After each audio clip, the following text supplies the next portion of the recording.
really need to take strong actions here to try to move to contain this, to be testing, to be tracing, to be isolating patients, emphasizing social distancing, everything that governments can do to potentially slow the spread here. But really fascinating to see this language that they're using, talking about inaction, really spurring them to make this declaration, Scott.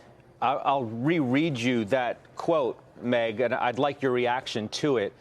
Just on this whole issue about reality versus some of the messaging that's come out of Washington.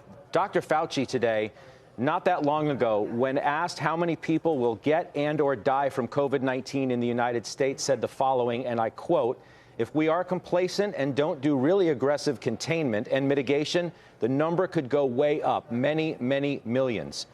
Your reaction to what he's talking about?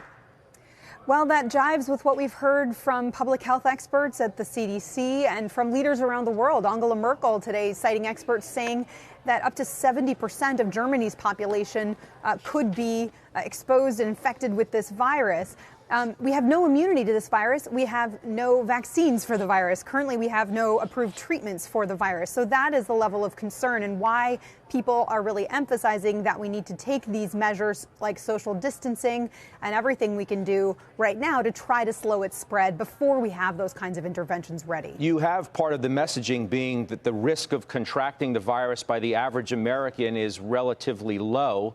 That's what the vice president has been saying. Dr. Fauci yesterday made the following statement: as a nation, we can't be doing the kinds of things we were doing months ago, that it doesn't matter if you're in a state that has no cases or one case, you have to start taking seriously what you can do right now.